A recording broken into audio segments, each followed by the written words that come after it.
All right, thank you all for being here this afternoon. My name is Emily Zimmerman, as Dr. Shaw said, and I'm delighted to lead this conversation between the illustrious artist Xavier Veilhan and the incredible collector Hubert Neumann. Hubert and Xavier, you have had such a long relationship. Hubert, you've been collecting Xavier's work for 30 years, and I was wondering if you might talk about the first time that you met and how you understood Xavier's work as falling within the rubric of aftermodernism. Well, it's amazing that we have here Karen, who I was collecting prior to Xavier, maybe a couple years, not so long. And I was in Paris, and I knew that there was a dealer, Jennifer Flay, in Marais, that represented Karen. And Karen's work is up here. So what happened was, I went into her gallery, and by chance there were no Karens, but there was a whole show of Xavier, and I said, oh my God, wow. It was purely by chance, okay? And I said, this is amazing. I love it. And so Jennifer gets on the phone and says, Xavier, get your ass down here right away, okay? Because there's this crazy American collector that loves your work. And she calls up Xavier, and he gets on his moped or whatever the heck he was driving, and he comes down, and I was so happy to meet him. And from there, here we are. And at that meeting, did you make a statement about how long you would collect Xavier's work? Did I, Xavier? Yes. I told him, I said, Xavier, I'm going to collect your work for 15 years. And of course, he thought I was telling him a load of bull. And then it happened. 15 years later, Xavier says, oh my God, 15 years is up, and I'm really scared. Because we would joke around all the time, and would go to Lyon, and his mother was a fantastic cook, his father was there, his family, and so on and so forth. So we had one adventure after another. That's great. And Xavier, what has it meant for your practice to have a collector make that kind of commitment to your practice? Well, it was at least very unexpected. And probably the next thing was to experiment the way that Hubert was collecting, which wasn't into the aesthetic of the white tube, for example, but was more living with art pieces that are very radical, and trying to find a context, to build a whole context that makes sense based on this art that is very, for me, there is a connection between everything, but it's really the only person that could build this connection. Connections between the works in the collection. And those set of connections might be what Hubert calls aftermodernism. I guess so. That was way later. That you formulated aftermodernism? Yes. I knew that there was something after Jean-Michel that was fresh. And two people that attracted me, well, there were about 5 artists that attracted me, but Jeff Koons and Ashley Bickerton. And after that, the next generation was Karen and some more, and then Xavier popped up. And I saw relationships that there was a visual vocabulary that was developing after Basquiat. I just intuitively felt that, and then I began reading philosophical stuff, which most artists really are uncomfortable with. And it all fit in terms of because our collection was basically one that was contemporary at the time. Mm-hmm. And so that fit into our MO, and it fit in perfectly, and I didn't see any problem with it. And some of the philosophers that come up in Aftermodernism include Alain Badiou and... Well, before that, there were also some other ones, and Badiou came later because there wasn't much in English. Mm. And then this artist's father is very instrumental in translating Badiou into English. Wow. It's very weird. So, to begin with more recent work, I was wondering if we could take a moment to talk about the Chanel shows that were so magnificent and took place from spring summer 22 through spring summer 23. Xavier, could you walk us through your conceptualization of those 3 runway shows and how you were thinking about the performative elements in your work more generally at that time? Well, actually, this invitation by Chanel came through the art director of Chanel, Virginie Viard, and she was very involved, and she had a kind of carte blanche. She gave me a kind of carte blanche. So just to say that I wouldn't have done that without the perfect condition to do it, because you have a lot of financial pressure on the images. Yeah. And so it's a little bit tricky. But if you avoid the trap, it can be very interesting, especially when you consider the history of exhibition. Like I'm interested in the forms that, for example, the Revolution trains in 1917 has been using images to celebrate some intense ideas. And like World Expo, for example, are also very much an influence for me. I'm into exhibition. Like this exhibition is not a sum of individual works, yeah, but something else is happening. And so it's a way to combine music, certain skills in the making of the clothes, for example, because the haute couture is very radical.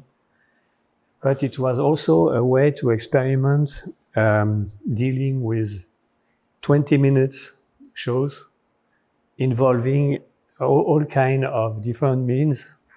And this was very unique to experiment. And probably we've done 3 shows, one after the other, but then it was enough and I needed to go back to other. Back to the art world. Yeah, you have. And Hubert, you were able to see the Chanel shows. Could you talk a little bit about your experience of them and of your experience of the Chanel shows? I remember in conversation you said, Xavier has done something remarkable with the runway. Yeah, well, a fashion show is totally dependent on a runway. And from my point of view, we all are on our own runways. So when Xavier emphasized the runway and then embellished it with high art, I immediately understood that, well, that's why this was cool with him. And he also embellished it with abstraction, and animals. And of course, we're an animal. So, in a way, I felt that this is kind of like the yellow brick road and going to the wizard. But in the end, our pathway goes and then we're finished. Okay, and what's left is what you left behind. And I think in a way he unconsciously or somehow felt the runway was so important, and we have runways in sports, we have runways with trains, we have runways all over our existence, and this is a metaphor that he must have loved and felt intuitively, but I'm not sure. That's how I read it. Xavier, am I on? Is there? I don't know. No, I feel like everybody can experiment it the way you want, but it's a interesting object. Those performances are interesting also because they are linked to the economy and they are linked to the social medias. So the runway, the place where the show is happening, is only a kind of laboratory to export images, and only maybe 1 or 2% of what is produced is really used. So it's, to me, it's a kind of a contemporary experience based on savoir-faire that is very unique, and also. Before being an artist, I was already interested in communication that people could have through the way they are dressed, for example, because I was going to the college, and we were always, all of us were attached to families of music genre, for example, and so the way that people could wear this or this color, this or this material, this or this piece of clothes was very important. And I like very much the fact that everybody could use this language to communicate. And I think fashion, if you see it with this angle, is quite interesting. That's wonderful.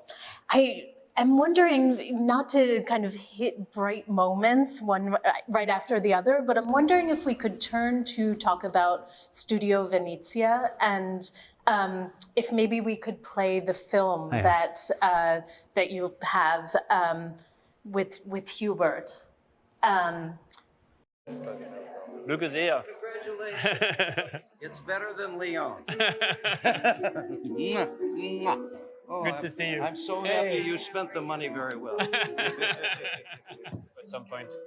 Listen, Cet homme en chemise bleue de lin et chaussures d'escalade est l'un des plus grands collectionneurs américains, une fortune faite dans le commerce. C'est Hubert Neumann. Sa collection est colossale, des Picasso, des Miro, des Matisse et des Veilhan qu'il achète depuis sa toute première exposition. It's like a long relationship of maybe, 20 years? I don't know. What did you tell him when you met him first? Oh, he didn't believe me. I said, Xavier, I'm going to buy a lot of pieces. And he says, oh, no, never, jamais. How many pieces do you have from him? I don't count that high. I don't count. I love this.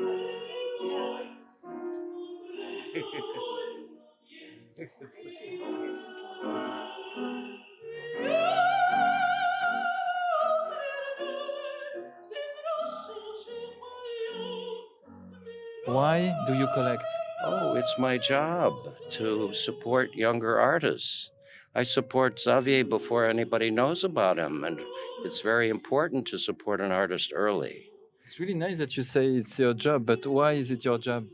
Because the most important thing is that they're okay. Should I get into a discussion about Why it's important? It's important because any civilization is defined by, according to Deleuze, he's a French philosopher, in case you know, the civilization is defined by three things, according to Deleuze, and I agree. It's art, it's science, and it's philosophy. And Xavier is currently defining our moment, along with another group of artists. So that's what a collector should do. I hope every collector does it, and I hope everybody in the world becomes a collector. It's a big hope. You gave me goosebumps. Okay.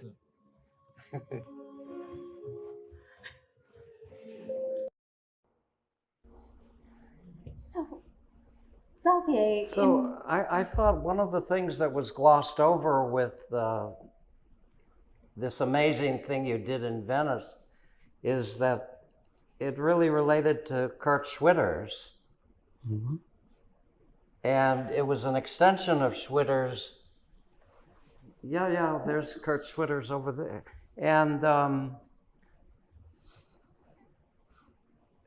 the Schwitter's was a remarkable thing that he made. I think I gave you the name of it. And the stupidity of it, it was destroyed in a war. And here he reinvented Schwitter's in Venice. yes, yeah. It's pretty amazing. Xavier, could you talk a little bit about the process of planning Venice and how you transformed the French Pavilion into a recording studio?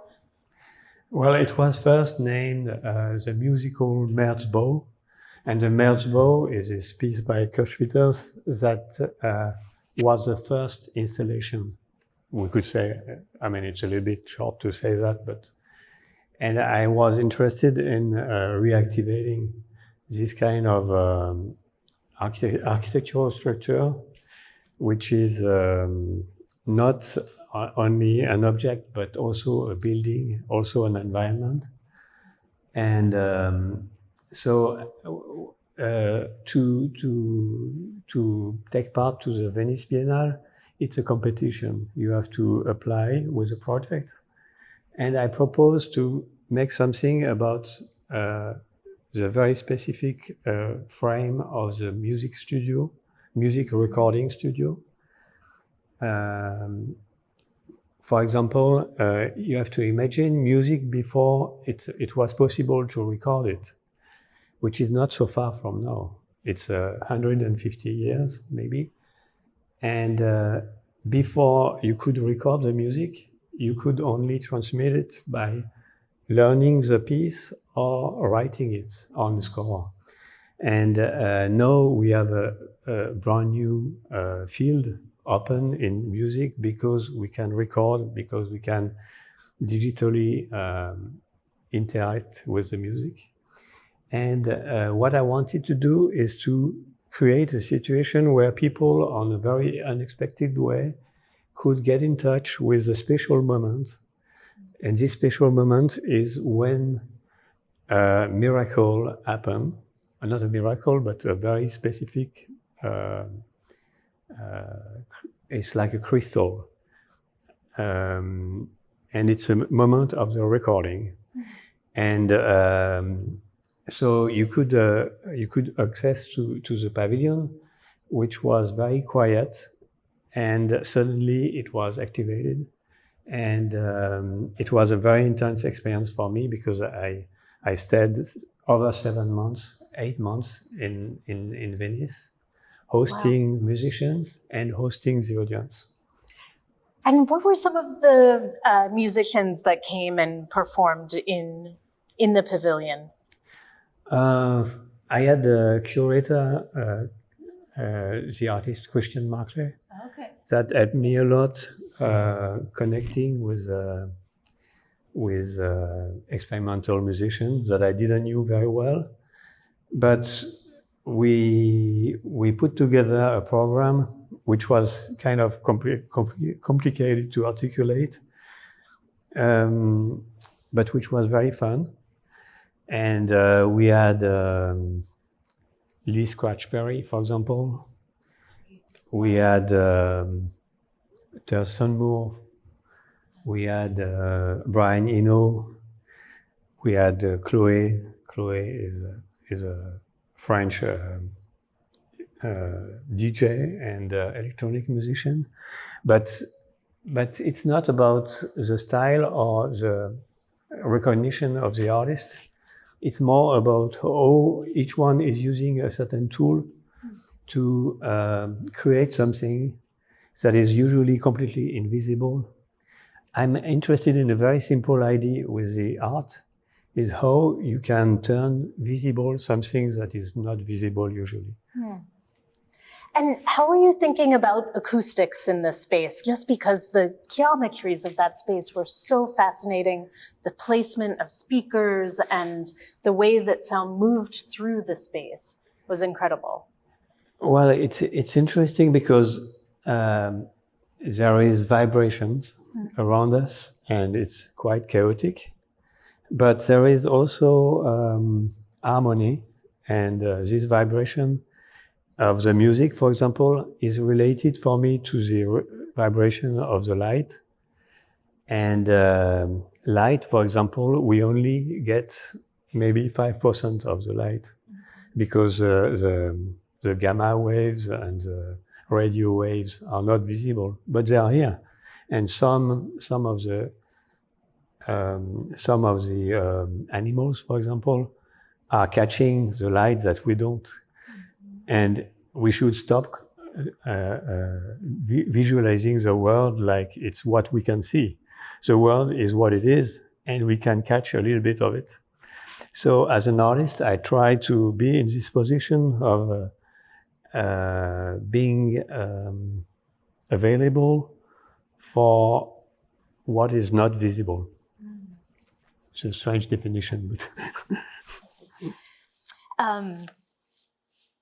So we're gathered here this afternoon around this sculpture, and I'd like to just take a moment to discuss Les Glissants. And so the piece was produced in 1994, and Hubert, I was wondering if you could talk a little bit about how you brought this piece into the collection and that moment. Honest to God, it was a long time ago. And I'm not sure I even remember, because basically our path is pretty complicated, okay? And so I live in the moment. I kind of object to the idea of being historical. There's a long time for that, okay? And I don't even think of it that way. I think of it as somebody miraculously made magic. Yeah. And isn't that, I mean, to be part of that pathway is just a remarkable experience on a day-to-day basis. I mean, the fact that we're sitting here after this 30 years and all of this history that we have, back and forth, and here we are in Philadelphia, Pennsylvania, is a miracle. And I wonder, because it exists in your collection now, could you talk about your relationship with this piece now and how you think about it? This piece? Yes, yeah. Well, I made it very clear that this piece was made, it's called a gisant. I don't know if you know what a gisant is, but it's an effigy of a knight over his grave. And that effigy, in most cases, has a dog at the foot of the effigy for loyalty. And so just the idea that he gave it the name Gisant, it has something that always influenced Xavier in that he never negates history.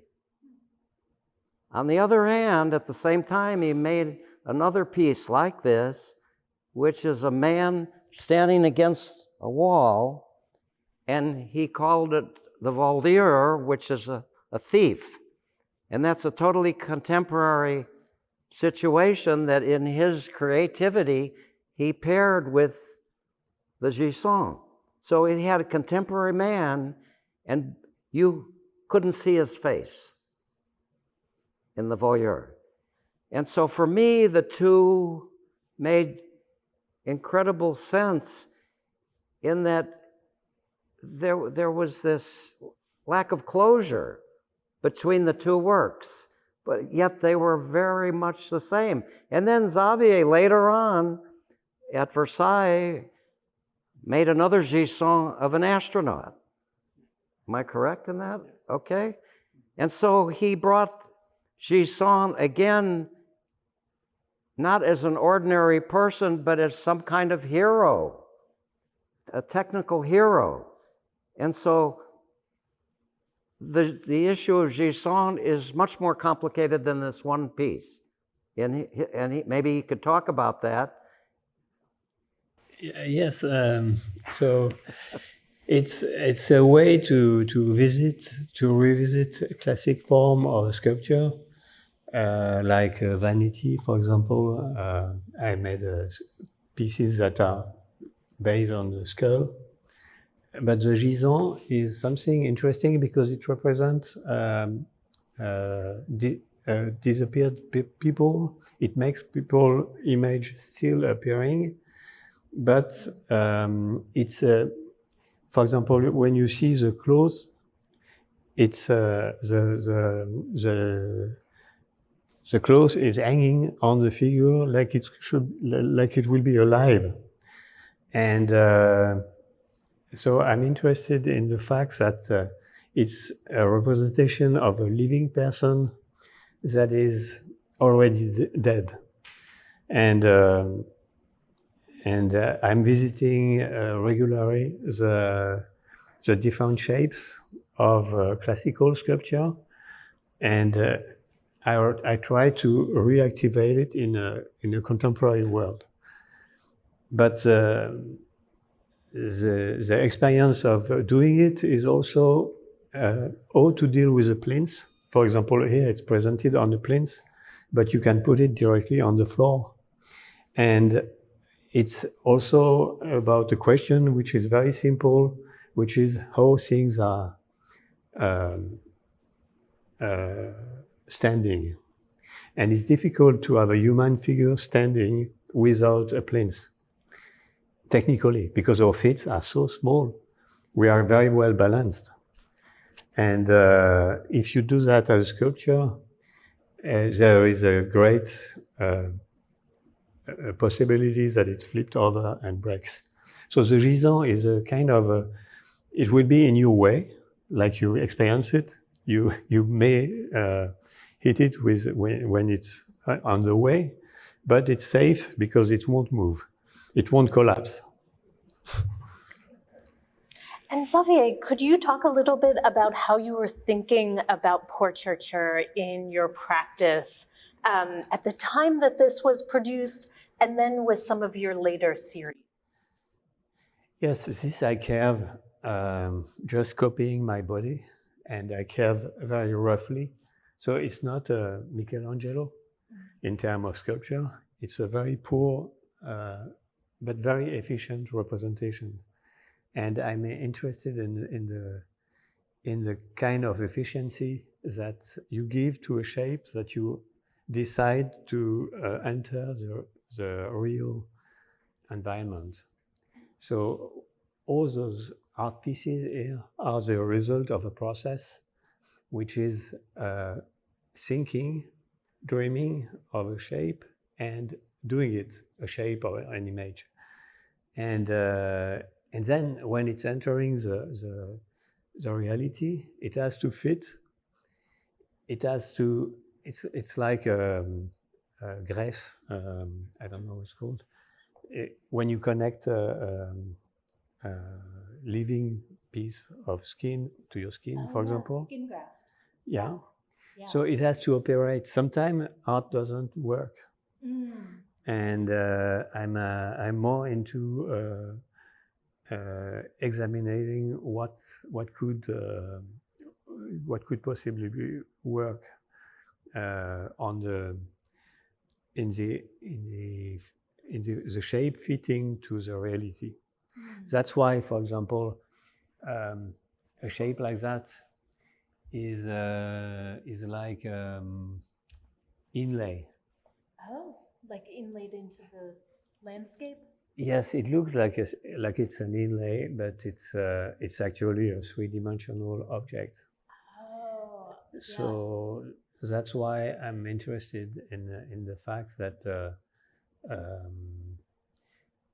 two-dimensional is close to three-dimensional, and we live with images that are the same intensity as a three-dimensional object. And that's perhaps a good moment to talk about the relationship between physical maquettes and 3D rendering in your process. You were an early adopter of digital tools, and could you talk a little bit about the feedback process between physical and digital in the conceptualization and creation of artworks? Well, it's a revolution. The computer and the digital is much more important than we even think about, I think. So that we can't conceive. Also, it's a major concern today. We have difficulties to really imagine the possibilities that are offered to us. And that makes it a very exciting period for artists. Kind of challenging, but I'm amazed, for example, to work with interns at the studio, and they are in their 20s, and I started to work as an artist in a studio with an answering machine, and eventually I had a fax. But I experienced the whole revolution of the computer, and it's really amazing. For example, being able to locate yourself. For example, this seems to be a detail, but it completely changed the face of the world. And for example, this object has been carved, and it's unique. This object has been digitally affected, and there is no master, there is no original for it. So some objects are, for example, I took part to a kabuki, designing kabuki theater, you know, the Japanese theater, and I designed a massive curtain for the kabuki theater in Tokyo. And while I was looking at the performance, I realized that nothing was digital in this performance, which make it completely exceptional. And for example, here we use microphone, we have a computer, and it's very rare that even in a domestic conversation, we don't use digital. And it's a major change. Yeah. And Hubert, to bring it back to aftermodernism a little bit, there's some aspects of digital technologies that play into aftermodernism. I'm thinking specifically about qualities of complexity and reproducibility, say the Koons poodle and all the replication of coils within that. It's not easy to talk about it in a simple way because philosophically there's are people out there that don't think there ever was a thing called modernism. Some serious thinking about it, that modernism nobody ever defines modernism exactly. And the thinking is that we've been making what we call modernist work for 30,000 years.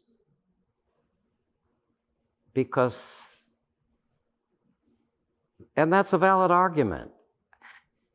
Okay. So, but the label I put on this is arbitrary. Okay, I started out with the incomplete, and I didn't think that made too much sense. And then I began defining what I call aftermodernism. And I think that basically that Xavier is an integral part, Karen, and a whole bunch of artists, you can see them all over the place here, are part of making a shallow space. And with that shallow space, it allows what's in front of the space to jump out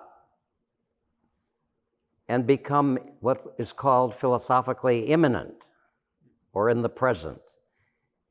Now, Warhol did it, but he didn't make what jumps out is something that has complete visual closure. It's a soup can. And that's what modernism does with shallow spaces. But what this new group of artists, for me, comes out with, what jumps out is something that has no visual closure.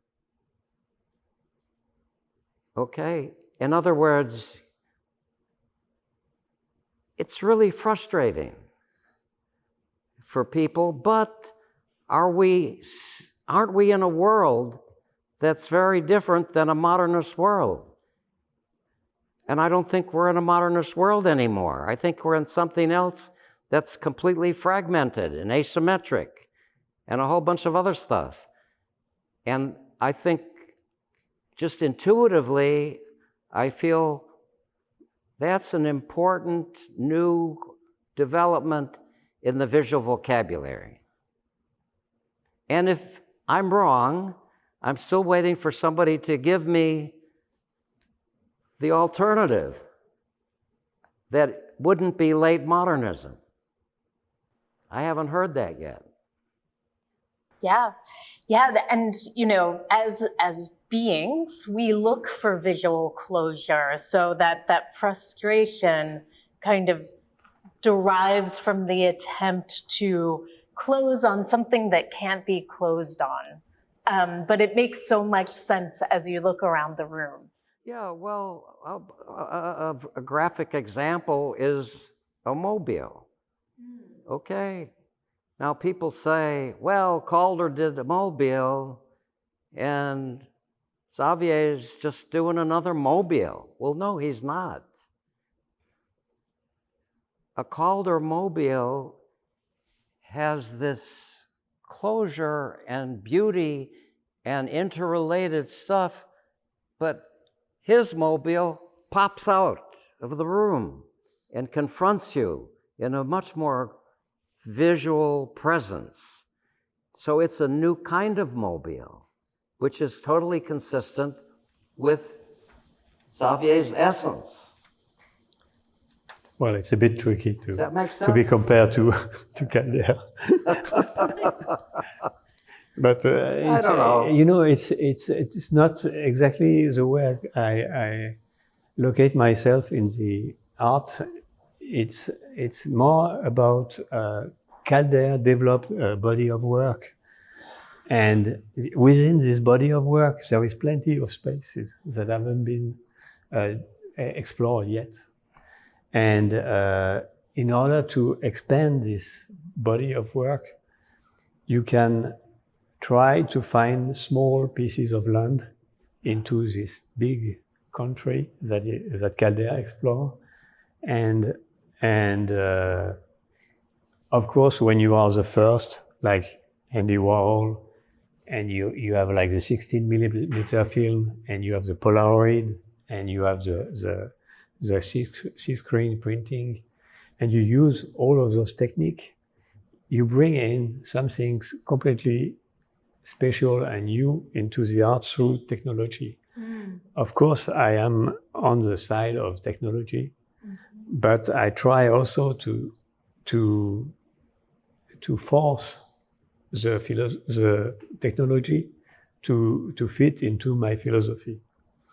And it's a time that is so exciting in terms of technology that I try to be ready for it.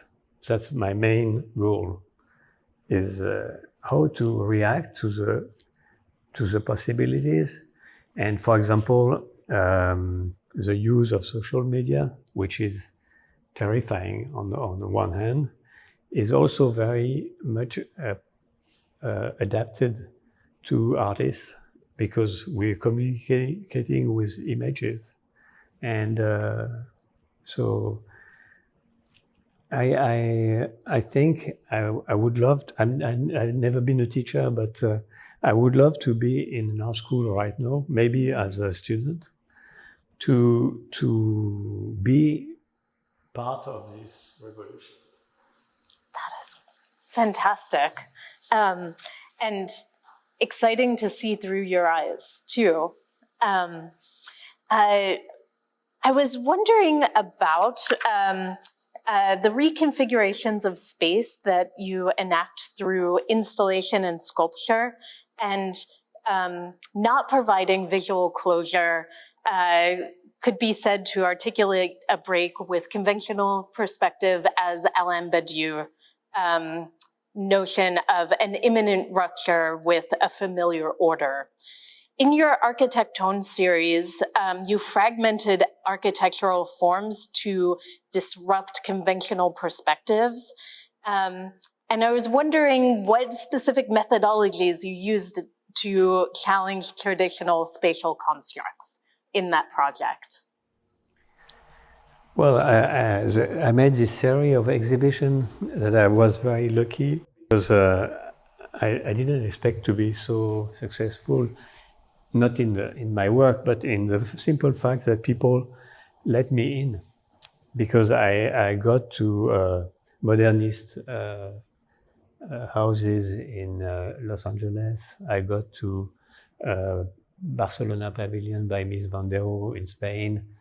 And I got to the rooftop of the Cité Radieuse by Le Corbusier, and to Nevers, where there is this incredible church by Claude Parent. And in all those venues, I think it was 7 venues altogether, I tried to establish a kind of connection between my work and a dialogue with the existing building. And it was very interesting. It was to talk to aliens for me, because I was kind of trying to find a way to communicate with a genius of architecture. And I've been lucky enough to, it's like being an artist is great, because you can meet people like Hubert. You can travel, you can meet, live in some incredible architecture, and you can meet Karen Kilimnik, for example, which we met like 30 plus at Jennifer Flay, and we made shows together, and it's an opportunity that nobody has. For example, I made the portrait of Giorgio Moroder or Quincy Jones, and I could say that I wanted to make a portrait of them, but I wanted to meet them, and this, I would have been a journalist, for example. It would have been more difficult than being an artist. Wow. And so it's a way to, being an artist is not a way to produce objects or images. It's a way to connect with and get closer to people that you don't have a chance to meet if you're not an artist. That's incredible. Yeah, and the communities that come up around that activity, not only with those people that you portray, but also through the making. Yes. Also form a kind of community. And yes, so we have to maybe to make more precise. One thing is that the scanning process that I'm using involves that you have the living model in front of you. So, for example, this is Renzo Piano and Richard Rogers. I installed the sculpture in front of the Pompidou, and it's a permanent installation. Also, some birds are shitting on it. And we have a problem of maintaining it clean, which is not an anecdote, but I think it's very interesting to see how you can preserve a kind of a perfect image in a real surrounding. Yeah. And this experience, for example, makes that I met all those people that are my big heroes, and it's a great it's a result, but it's also the means that I'm using to get access to the work. Fantastic. That's great. I know we just coming up on the hour, and wondering if you'd be both open to opening it to questions from the audience. All right. Does anyone have any questions for Hubert or Xavier? How about now, everybody? So first of all, thank you both for the conversation today. It's great to see a 30-year friendship, like, right in front of us. To your point, it is a blessing to go from meeting him in, I believe, Europe to like coming to Philadelphia. So one of the big things that came to me from this conversation is just like really the art of creating this relationship with the artist, right? And I'm curious to know, like, for the next generation, for us millennials, how do we go about like really creating these relationships with artists and making sure that from like an ecosystem perspective, we can really foster this next generation of art collection? I don't understand the question, because you know, I'm an old man and my hearing is not so good. It's pretty defective. Hubert, would you have any advice for the next generation? Advice for what? The next generation of collectors? Well, collect. That's my advice, because I think that when you live with things and you select out of love, you grow, and it becomes an integral part of your, I think it enlarges you. And I don't think it's just about artworks. I think if you have an instinct, collectors are kind of born. Some people are never collectors. But if you are a collector, you're pretty fortunate. I collected baseball cards and matchbook covers and pennies or whatever. And so if you are a collector, you're very fortunate. And I think that you can do it your whole life. And it's not about money necessarily. It's about expanding your soul. And I always say in the art world, if I trade money for magic, it's a good deal. Okay? And I think that is, and a lot of artists are also collectors. And they trade their art. So there's all kinds of ways of collecting. Just the act of collecting is inspiring. And what of course it depends upon what you collect, but I don't know what to tell you except do it out of love. great advice. Yeah. Would you have any advice for young artists? Of what? For young artists, would you have any advice for artists of how to create out of love and create their communities? Yeah. I'm not sure I'm in a position to give advice to anybody, but that said, I think the people you meet at the very beginning of your career or your experience are important people because they are determining where you're going. And it can happen that after a long time, you're still stuck with those people. So you have to imagine that you can probably be in a situation linked to the one that is the experience of the daily experience of being a young artist, for example. Everything is important.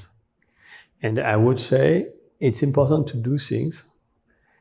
I remember I had a teacher at some point I was asking about the quality of a drawing, and I was suspicious about this quality.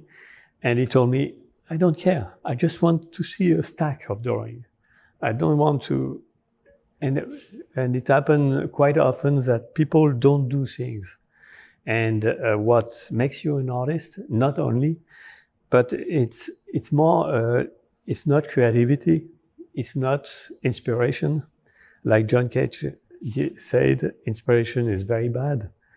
It's work that is good for because as an artist, you don't have a choice because you're a woman, you're born in a country, you're born a certain date, and this all makes a condition around you that you can't.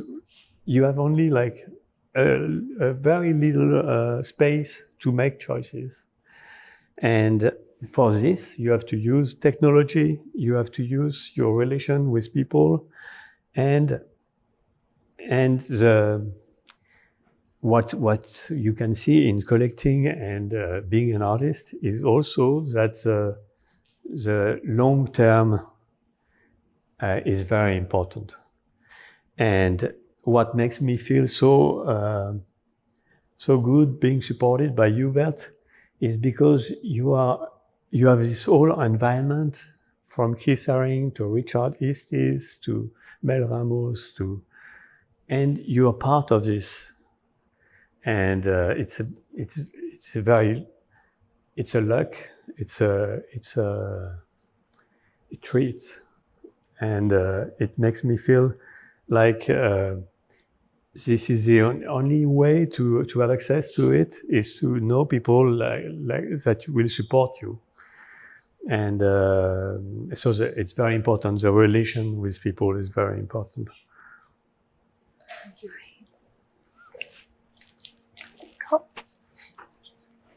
Yes, this is directed to Xavier. I wanted to get your thoughts about scale, because you work with very, very small figures, but you also work with gigantic figures, and you use so many different mediums. And when you see your work, your relationship to the object is so different based on the mediums, based on the scale, and how you relate to the work. Can you talk a little bit about that? Well, I don't know why, but it has always been very important for me, the scale issue. And probably it's because, for example, the digital age doesn't have any scale. And it's funny, in the studio, we are sending files and receiving an object that is made from this file. And every second day, we make a big mistake. The scale of the file that we're sending is 2 zeros too big or too small. So there is funny accidents like that. And if you take any book, when you flip the page, you have another scale. the images are here, like this apple or lipstick is much too big. But you're not telling the artist this is the wrong scale, and it makes you it makes another world kind of appearing, and the scale is also what makes a relation to the reality completed. So that's why I'm interested in architecture, and that's why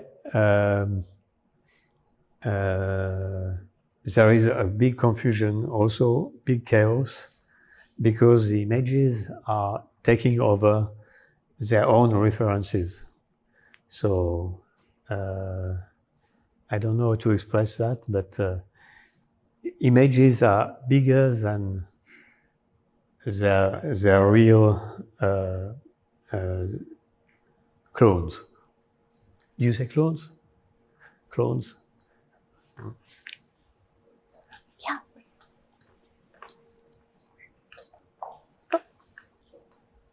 You mentioned money as not being the sole driving factor. My question would be though, is it much easier to be a collector of influence when you have financial stability? Like my question would be, these are wonderful collections representing a time in history. But the collection is coming from a person that has financial security. I wonder if a collector who had the opportunity, but not the financial resources, might have a different collection representing society. That's to me? Yes, please.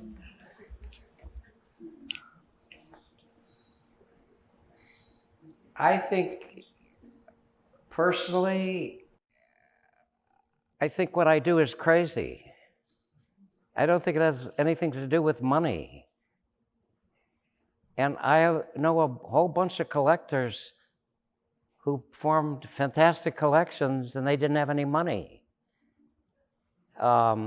Artists trade with other artists and create collections. It has nothing to do with money. I mean, we have many, many examples of collecting doesn't have to do with money. And when something, buying a work of art for me is a totally irrational act. You just have to do it. And you find a way to do it. Whether you have, and if you're really good at it, then the world says what you've done is so cool, we're going to pay a lot of money for it. But there's no guarantee about that. And besides that, you usually love the work so damn much that you won't sell it. So you find a way. I don't think that, I mean, right now, this all is about the art of collecting. It's an art form. And I think that to think of it that way is, there's a lot of superficial people out there that collect for those reasons, but I don't think they really form substantial collections the way a guy who walks into Cézanne's studio and walks out with 100 Cézanne paintings that he couldn't sell to anybody else, and his friend said, "You gave me one and I'm going to burn it. It's so lousy." Zola. So what's that about? Van Gogh never sold a painting. Everybody hated Goya paintings. I just think, if you're a collector, and I know many, one just passed away, Norman Dubrow, who formed a fantastic collection. And he did it with no money. And then when he bought something, if he wanted to buy more, he would sell the one that appreciated and use that money to buy something else. And so I think basically the whole monetary dimension of this gets in the way of the real thing that's happening.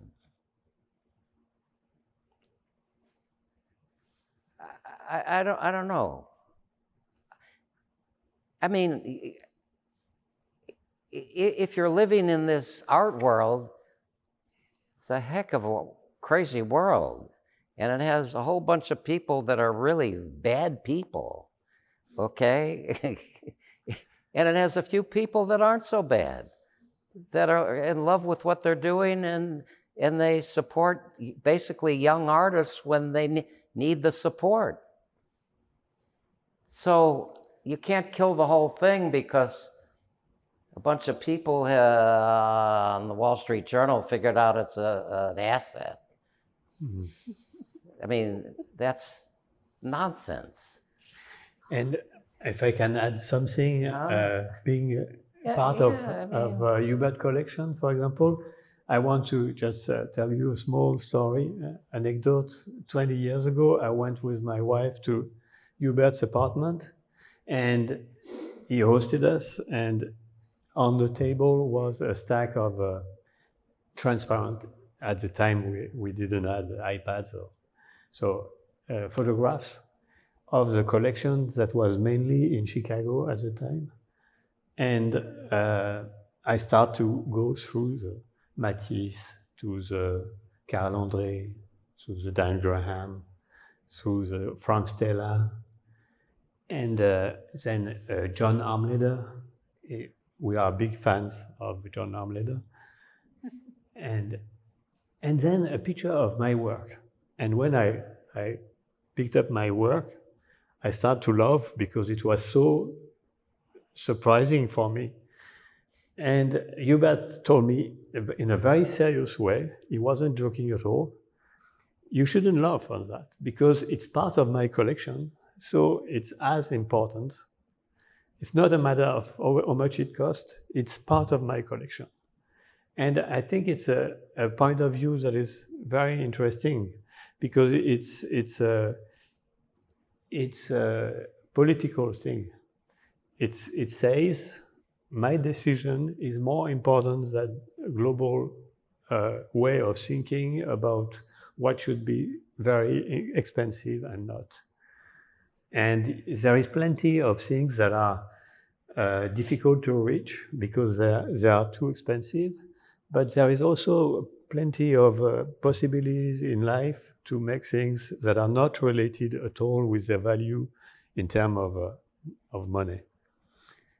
And as an artist, you have to be able to try to create value that is sometime meeting or getting closer to money, but sometimes totally escaping of it. I think we have time for one more question. Go. Yeah. I am started off as an art dealer in New York, and my question is to both Xavier and Hubert. What do you like and dislike about your interactions and working relationships with art dealers? And what do you think about their place as a middleman? Well, should I try to answer that? Well, artists always complaining about their dealer. Dealer always complaining about the artist. And sometime an artist will leave a gallery, and sometime a collaboration, a long-term collaboration between an artist and a dealer will stop. But if you look back in the art history, it's a little bit paradoxal because it's very important to know that Castelli or that Zonabend or that this dealer have been doing that. But it's also fading away, and what's left is the artwork. And sometimes artists will disappear, not only physically, but their work. And I think we are in a situation now because we have too many objects, and we have to consider maybe not deciding not to do instead of deciding to do. But the work with the gallerist or with the dealer is a way to make the work match to a certain environment. And this is both very positive and very negative, because it can lead to compromission, for example.